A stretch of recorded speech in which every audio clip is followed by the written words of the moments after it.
So today, friends, I am sharing with you one of the big things that I think makes the world of difference when I'm painting loose florals, but especially when I'm overthinking. And I dare say it's a mistake. Now, I know some people disagree, and that's okay. I'm just sharing from the heart what works for me. So we're gonna be painting some beautiful loose poppies today, just really simple, hopefully helps to loosen you up. But let's go ahead and get to it as I share with you what that thing is and why I think you should practice in this certain way. So today we spray down our palette, get all that gushy paint going, and I'm using the brushes or some of the brushes in my brush collection. So I've got my number 12 filbert, I've got my number 1 quill, which is so pointy and lovely, and then my number 6 round. As you can see here, I also have my number 6 filbert and my 1/2" dagger for fun marks. But if you're wanting to get the collection, you can take a look. The link is in the description of this video. But we're going to start with the number 12 filbert. And of course, there's other filberts that exist out there. I just really love this large, beautiful rounded brush for the petals. It's going to make this so easy. So what I'm going to do here with this lovely, gushy, puddly paint is I'm just going to pick up that paint as gooey as it is, and I'm just going to start putting some beautiful, quick brush strokes down. I'm swooping that brush, picking up some more paint, coming around here, swooping it, and I'm going to twist and turn the brush so I can get some interesting, beautiful marks here. So I've just created what I'm calling a poppy here, just very loose and fluffy. And then while it is still wet, you can grab more concentrated versions or other shades and just add in some little swoopy marks. Just very light. So we're going to keep going with this. I want to add in a little bit more color, just shifting the color slightly or maybe a lot. Grabbing some more paint, adding in some more of these poppies, maybe a side facing. So I just swoop it in. So here's my tip, you guys. You're probably wondering, what is this thing that's going to help me with all the things? Let's take some yellow ochre. So one of the big things that I feel that you could be doing in a different way, of course, is painting fast. Now that is a beautiful color. I'm going to grab some pink in there. You can actually change up the colors too, so just swooping it in. You could have different petals with different colors. That's totally fine. We can do something that's facing down. Having a petal that has 2 different colors just in that petal is beautiful too. So we're just, see how I'm just going really fast? What if painting slow allows your brain to start overthinking the process? Now we got a lot of orangey peach happening, so I'm going to grab some pink and change it up a little bit. What if painting fast would allow you to just kind of be in the moment? Now this is a very simple project here. There's a nice pinky one. I think this is a beautiful exercise to get yourself out of your head. So I'm just swooping, swooping, swooping, okay? But this is not something about perfection. I'm gonna grab some orange. It doesn't matter how this turns out. This is also the first layer, but I want you to find so much joy and happiness from painting like this, okay? So swooping it around. So if you don't paint like this, dip, swipe, add your lighter petals now. Twisting the brush. If you don't paint like this, give it a shot. I'm gonna go wet on wet and just add in a little more depth, a little more variation, allowing some of these to bleed and spread. How are you feeling right now? Just checking in with you. That's my big tip. This is how I tend to paint. I really enjoy just getting out of my head and putting those brush strokes down on paper and not worrying about my final result. Swooping around, that looks kind of odd, that's okay. Our flower can have some oddities, a little bit of a dark pink going in there. That's really beautiful. And just see what comes out of this. This one I keep going back to because I want her to have more of that showing up. And as your paper is starting to dry from the paint, you're gonna see you go from wet to damp, and then you're gonna see those colors show up a little bit more.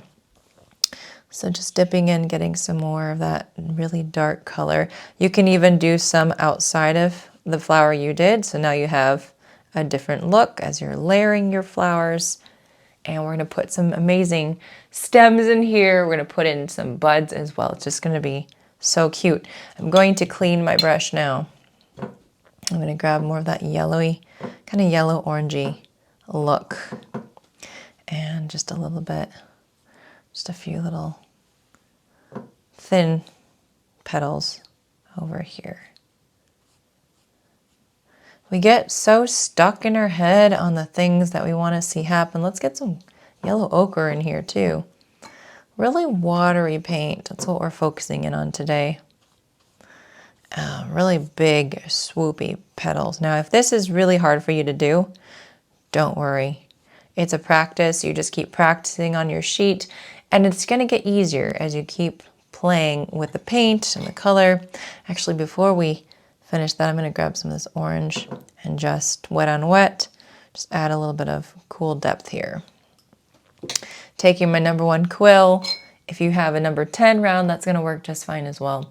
And start doing some buds. So I'm just going to grab some of this green. I do little swirly marks, and I'm going to do a kind of an oval shape.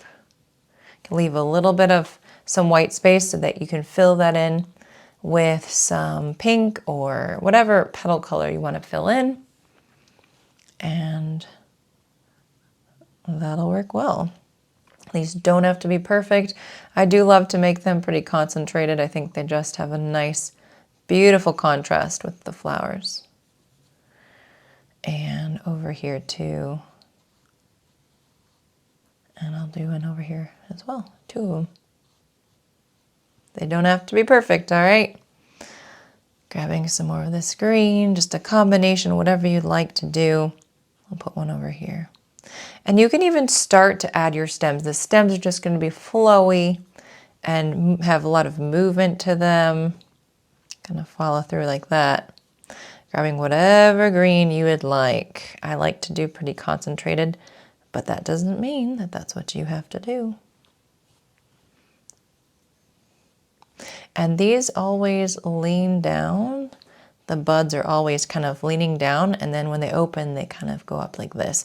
So that's why I'm going to put the stem at the top. Curve that around. Just have so much fun with this. There is no right or wrong way to do this, okay? But what I want you to do, though, is to take a breath. If you're feeling nervous at all, you can always slow down this video, too. And if you're enjoying this, go ahead and give this video a like. I really appreciate it so much. Little swoopy stems. You can make them thinner and thicker, whatever you feel. You can make them straight, too, if you'd like. So over here. But I want you to pay attention to how you feel when you are working quickly. Does it make you nervous? Is it kind of exhilarating? Are you starting to, that whole voice in your head, is it starting to be silenced a bit because you're not allowing it to have space in this project? I'm really curious. Let me know in the comments what your experience is like so far, and let's keep painting and watching together and seeing how this transforms.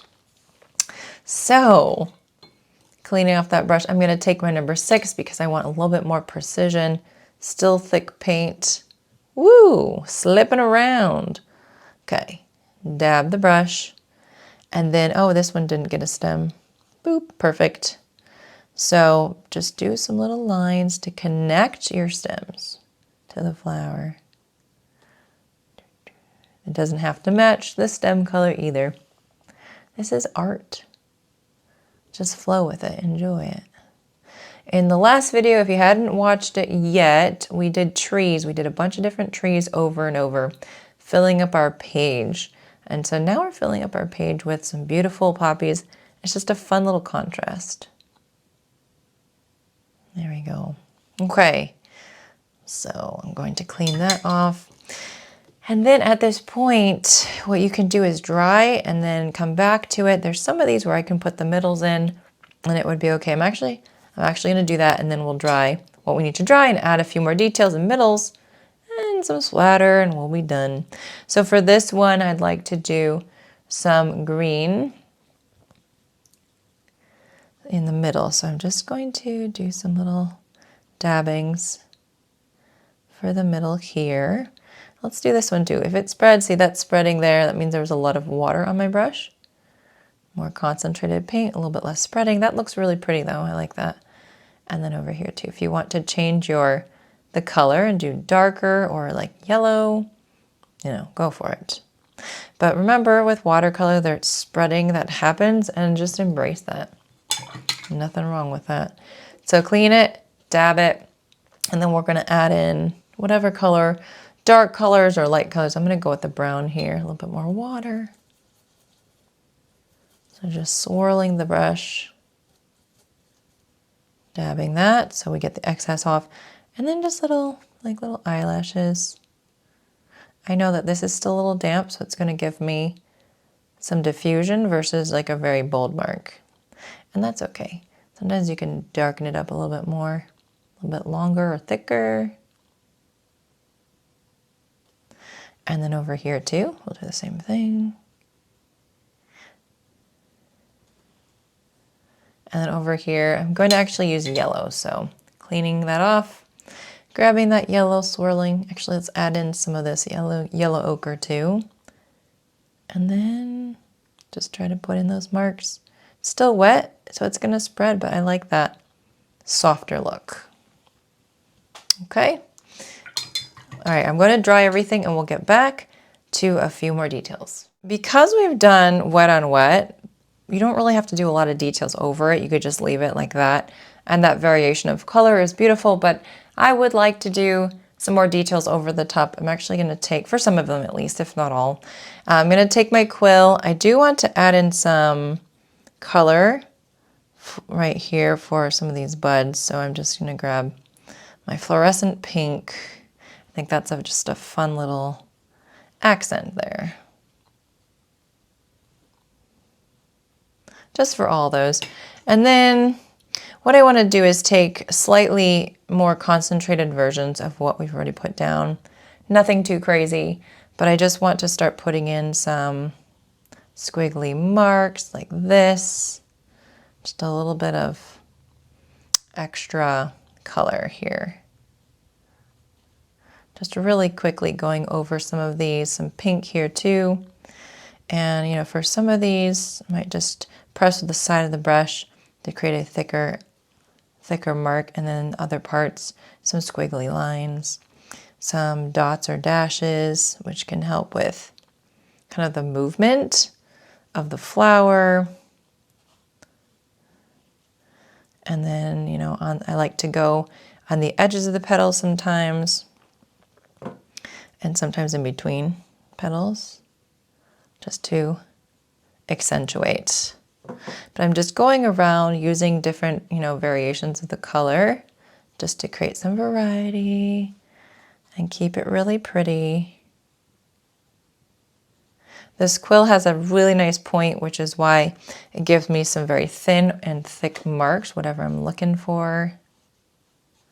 And I'm just wanting to add some interest. I really like this one. It's got the kind of coral color, a little pinky coral, and then also a little bit of that orangey yellow, which is fun. But you can see I'm not going very dark, just little bits of color. I'm going to go in the middle of this one and then pressing out a little bit thicker, a little bit thinner. So this is something where I'm encouraging you not to follow me, but just to kind of go flit around your flower petals, and just start putting some marks down really quickly, okay? Don't think about it too much, or you are gonna feel like you're going a little nuts, especially if you're trying to match what I'm doing. This is a whole exercise in just quickly painting and seeing the results that you get and enjoying it. All right, still pretty light paint, pretty light colors, but because we're layering, even if you were to do essentially the same kind of thickness of paint, like the value, so the value is the lightness and darkness of a color, you would still see it getting darker where you layer it, because when you layer it, it gets a little bit less transparent, a little more opaque. So that's also an effect that will happen. A little bit of darkness there. And that one you can go really dark too. That's pretty. Didn't expect those two colors. And if you want to leave some of these without this too, you know, feel free. I can still see the variation of pinks underneath this layer too. Something worth noting. So take a look. What do you need to change? What do you need to add? For my greens, I do like to darken up. I like that contrast between the light, the mid-tones, and then the dark. So I'm going to literally just, it's as if I'm sketching, just tiny little lines, darkening up some of these stems. You can grab a different color of green too. And I want you to think about, you know, how does it feel when you are just painting for the joy of painting and not thinking about necessarily the end result? Although we want a good end result, I'm not going to lie about it, but is that the only thing that we need out of this? Or is there another way to look at it, that maybe just this process, the enjoyment of creating and playing with paint, that's enough? Is that enough for you?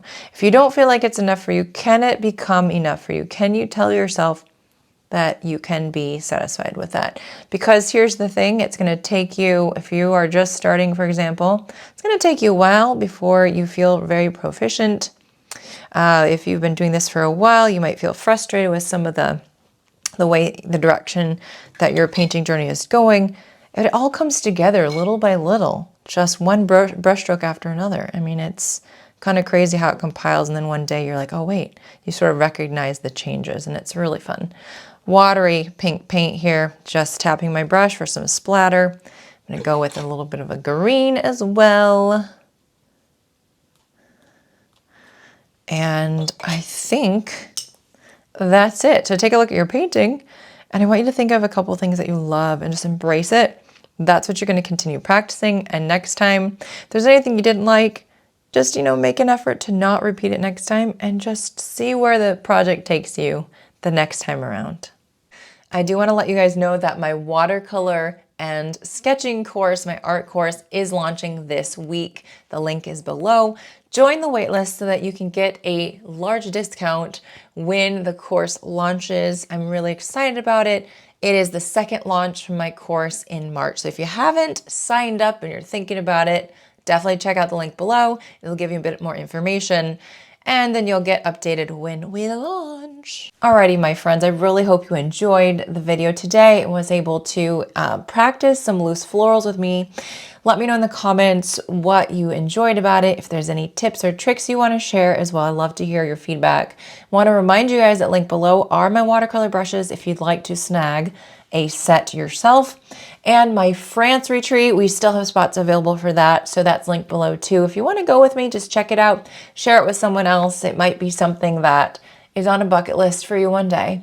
And finally, if you're not sure what to watch, then watch this one next. And I hope you guys have a lovely weekend, all the things whenever you're watching this. Happy painting and happy mental health.